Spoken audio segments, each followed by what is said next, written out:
Hi everyone, कैसे आप सब। उम्मीद करता हूँ आप सब ठीक होंगे और उम्मीद करता हूँ जो आपकी प्रिपरेशन है वो भी सही जा रही होंगी। तो फाइनली मैंने आपको बोला था कि हम कंप्यूटर के हर किसी टॉपिक पे, इनफैक्ट हर किसी सब्जेक्ट के टॉपिक पे हम टॉपिक वाइज एमसीक्यूज लाएंगे। अराउंड 50 एमसीक्यूज पर टॉपिक होंगे।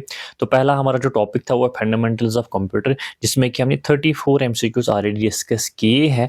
एंड आज हम 35th एमसीक्यू से स्टार्ट करेंगे, ठीक है। और ये इसका पार्ट थर्ड होगा और पार्ट लास्ट होगा। आज हम जितने भी एमसीक्यूज हैं वो सारे कवर हो जाएंगे, फिर जो नेक्स्ट टॉपिक होगा उसको हम स्टार्ट करेंगे, ठीक है। बाकी अगर आप चैनल पर नए हैं, चैनल को हम सब्सक्राइब कर सकते हैं, क्योंकि हम जूनियर असिस्टेंट का जो सिलेबस होगा टॉपिक वाइज एमसीक्यूज के जरिए वो सारा कवर करेंगे, ठीक है।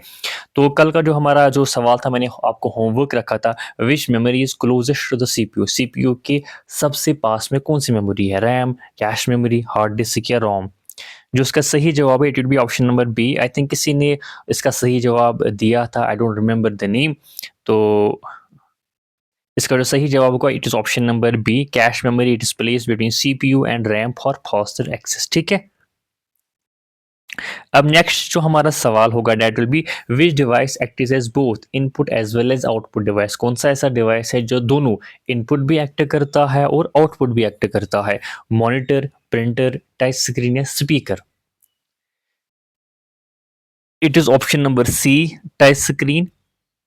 टच स्क्रीन जो होता है इनपुट को एक्सेप्ट करता है, डैट मीन्स कि इनपुट डिवाइस होगा। आउटपुट को डिस्प्ले करता है, डैट मीन्स आउटपुट डिवाइस होगा। So it act as both input as well as output device. Monitor की बात करेंगे तो आउटपुट हो गया, प्रिंटर की बात करेंगे तो आउटपुट हो गया, स्पीकर की बात करेंगे तो आउटपुट हो गया, ठीक है। नेक्स्ट क्या है, which of the following improves computer performance. Computer की जो परफॉर्मेंस है उसको कौन इंक्रीज करता है। अगर हम रैम को इंक्रीज करेंगे, अगर हम आइकन्स को इंक्रीज करेंगे, अगर हम वॉलपेपर को चेंज करेंगे, या अगर हम फॉन्ट को ऐड करेंगे, किस ऑप्शन से इनमें से जो है कंप्यूटर की जो परफॉर्मेंस होती है वो इंक्रीज होती है, बताओ। So it is option number A, increasing RAM. जितना आप रैम को इंक्रीज करोगे उतना आप अपने कंप्यूटर पे मल्टीटास्किंग करोगे, उतना आप अपना काम अच्छे से करोगे। दैट इज द रीजन, अगर आप कहीं पे लेट सपोज कोई ऑनलाइन जॉब आपको करना है, वो आपको बोलते हैं कि जो रैम है वो मिनिमम 8 GB होनी चाहिए, ठीक है। मतलब कि जितनी रैम होंगी उतना आप जॉब अच्छे से कर पाएंगे, उतना मल्टीटास्किंग अच्छे से कर पाएंगे, ठीक है। नेक्स्ट क्या है, which software protect a computer from viruses. कौन सा ऐसा सॉफ्टवेयर है जो कंप्यूटर को वायरस से प्रोटेक्ट करता है, बताओ। So the options are operating system, antivirus, compiler या ब्राउजर, बताओ। काफी आसान है, it is obviously antivirus. Antivirus जो है ये यूटिलिटी सॉफ्टवेयर है जो हमारे कंप्यूटर को वायरस से बचाता है। यूटिलिटी सॉफ्टवेयर क्या है, एप्लीकेशन सॉफ्टवेयर क्या है, सिस्टम सॉफ्टवेयर क्या है, आई थिंक इसका अलग से टॉपिक है, हार्डवेयर एंड सॉफ्टवेयर। तो उसमें हम डिटेल में इन चीज़ों को पढ़ेंगे। बेसिकली जो आपका पहला टॉपिक है कंप्यूटर का, it is fundamentals of computer. मतलब कि आपको कंप्यूटर के बेसिक्स यहाँ पे जानने हैं ना, बेसिक आपको सब कुछ पढ़ना है।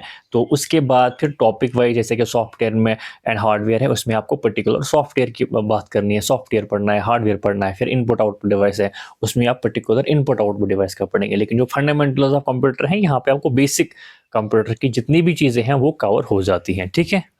इसीलिए यहाँ पे आप देखोगे कभी इनपुट आउटपुट का सवाल है, कभी सॉफ्टवेयर का सवाल है, कभी किसी और ऑपरेटिंग सिस्टम का सवाल है, क्योंकि टॉपिक का नाम ही है फंडामेंटल्स ऑफ कंप्यूटर, ठीक है।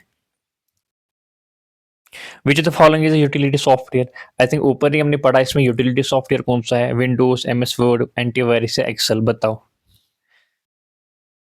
It is option C, utility software कौन सा है, एंटीवायरस है, ठीक है। It help maintain and protect the system. Excel क्या है, बताओ, एप्लीकेशन सॉफ्टवेयर है। वर्ड क्या है, एप्लीकेशन सॉफ्टवेयर है। विंडोज क्या है, सिस्टम सॉफ्टवेयर है, ठीक है। तो ये आप डिटेल में पढ़ेंगे। What is the full form of USB. USB का फुल फॉर्म क्या है, यूनिवर्सल सीरियल बस, यूनिफाइड सिस्टम बस, यूनिवर्सल सिस्टम बोर्ड या यूनाइटेड सीरियल बोर्ड, बताओ। It is option number A, ठीक है। Option number A, universal serial बस। इससे हम क्या करते हैं, जितने भी हमारे पास जो डिवाइसेस होते हैं, पेरिफेरल डिवाइसेस होती हैं, उनको हम आपस में कनेक्ट करते हैं, तो यही यूएसबी का काम होता है। Which memory is also called a main memory. क्या इनमें से किसको मेन मेमोरी कहा जाता है? रोम, रैम, कैश मेमोरी या हार्ड डिस्क? ओब्वियसली क्या है इसका? रैम, ठीक है। ऑप्शन नंबर बी, रैम जो होती है मेन मेमोरी होती है, और रैम क्या होती है? वोलेटाइल होती है। और रैम वोलेटाइल का मतलब क्या है? जब पावर ऑफ होता है तो डेटा खत्म, ठीक है। तो ये चीज़ें आपको पता होनी चाहिए। इसका भी अलग से आई थिंक टॉपिक होगा जिसमें हम इसको कवर करेंगे। Which key is use to refresh a web page? Web page को रिफ्रेश करने के लिए कौन सी की यूज होती है, या कौन सी शॉर्टकट हम बोल सकते हैं यूज होता है? F2, F5, F12 या ESC? It is option number B, ठीक है। F5 जो की होती है वो करंट वेब पेज को रिफ्रेश करने के लिए यूज होती है, ठीक है। Which of the following is not hardware? चार ऑप्शन है, इसमें से आपको बोलना है कि कौन हार्डवेयर नहीं है। ऑप्शन नंबर डी, विंडोज, ठीक है। विंडोज क्या है? सॉफ्टवेयर है। बाकी जितने भी हैं ये क्या है? सारे हार्डवेयर है। Keyboard, monitor, CPU. विंडोज क्या है? सॉफ्टवेयर है। सॉफ्टवेयर क्या है, हार्डवेयर क्या है? मैंने आपको बोला हार्डवेयर सॉफ्टवेयर अलग टॉपिक है, उसमें हम डिटेल में पढ़ेंगे, ठीक है। विच डिवाइसेस प्रोड्यूसेस हार्ड कॉपी? कौन सा ऐसा डिवाइस है जो हार्ड कॉपी प्रोड्यूस करता है? मॉनिटर, प्रिंटर, स्कैनर या वेब कैम? पहले आपको पता होना चाहिए हार्ड कॉपी क्या होती है। हार्ड कॉपी का मतलब होता है फिजिकल कॉपी। जब आप कंप्यूटर पे कोई लिखते हैं, फिर प्रिंटर के जरिए आप उसको प्रिंट आउट निकालते हैं, फिर जो फिजिकल कॉपी होती है उसकी, उसी को हम बोलते हैं हार्ड कॉपी, ठीक है। तो ओबियसली प्रिंटर से हम यूज़ करते हैं, ठीक है। इसके लिए हम कौन सा डिवाइस यूज़ करते हैं? Printer. Hard copy means printed output on paper, ठीक है। Which operating system is open source? कौन सा ऐसा सॉफ्टवेयर है जो ऑपरेटिंग सिस्टम है जो ओपन सोर्स है? बताओ। विंडोज, लिनक्स, मैक ओएस या डॉस? बताओ। It is option number B. Option number B, Linux source code जो होता है फ्रीली अवेलेबल होता है, मतलब फ्रीली अवेलेबल है। दैट इज अ रीजन इसको हम फ्री सोर्स कहा जाता है, ठीक है।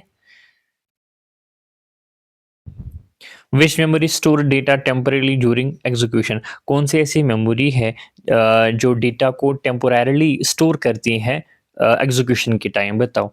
रोम, हार्ड डिस्क, रैम, डीवीडी?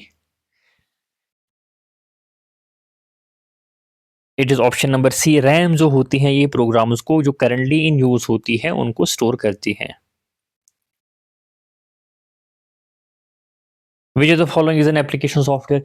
इसमें एप्लीकेशन सॉफ्टवेयर कौन सा है? लिनक्स, विंडोज, एमएस एक्सेल या बायोस? बताओ। It is option number C, MS Excel जो है क्या है? एप्लीकेशन सॉफ्टवेयर है। बाकी क्या है? या तो सिस्टम सॉफ्टवेयर है या फर्मवेयर है, ठीक है। Which software is use for database management? Database management के लिए कौन सा सॉफ्टवेयर यूज होता है? It is option number B, MS Access, ठीक है। एमएस एक्सेस जो है डीबीएमएस है, डेटाबेस मैनेजमेंट सिस्टम, ठीक है। ये आप याद रखेंगे। Which part of CPU stores temporary instructions and data? Temporary instructions को, टेम्परेरी डेटा को सीपीयू का कौन सा पार्ट जो है स्टोर करता है? It is option number B, register, ठीक है। रजिस्टर जो होती है फास्टेस्ट मेमोरी होती है, ऊपर भी हमने पढ़ा इनसाइड सीपीयू, ठीक है। Which device is use for video output? Video output के लिए कौन सा डिवाइस यूज होता है? Sound card, graphics card, network card या modem? It is graphics card, ठीक है। Graphics card, option number B will be the right answer. Graphics card जो होता है विजुअल आउटपुट को प्रोसेस करता है। देन वी हैव नेक्स्ट, ये आपके लिए होमवर्क रहेगा, ठीक है। Option question number 50। आज का लास्ट सवाल जो है ये आपके लिए होमवर्क रहेगा, इसको आप खुद से करेंगे। Which memory hierarchy order is correct? इसमें से कौन सा मेमोरी जो हायरार्की ऑर्डर है वो करेक्ट है? आई थिंक पिछले वीडियो में आई थिंक कहीं पे हमने पढ़ा, जो मैंने आपको वो हायरार्की दिखाई थी। तो इसका सही जवाब क्या है वो आप नीचे कमेंट सेक्शन में ज़रूर बताइएगा। काफ़ी इंपॉर्टेंट सवाल है और काफ़ी इंटरेस्टिंग सवाल है, ठीक है। तो ये 50 एमसीक्यूज है फंडामेंटल्स ऑफ कंप्यूटर के। नेक्स्ट टॉपिक पे भी हम 50 एमसीक्यूज लाएंगे, ऐसे ही पार्ट्स में डिवाइड करेंगे सो डैट की जो वीडियो है वो लंबा ना जाए और वीडियो जो है शॉर्ट रहे, ठीक है। बाकी अगर आप चैनल पे नए हैं, चैनल को सब्सक्राइब कर सकते हैं और दोस्तों के साथ भी इसको शेयर कर सकते हैं। जो इसके लिए बुक मैंने आपको रिकमेंड करी थी एरिहान की, वो मैं उसकी जो लिंक है डिस्क्रिप्शन बॉक्स में शेयर कर दूंगा, आप वहां से उसको परचेज बाय कर सकते हैं, ठीक है। Thank you so much.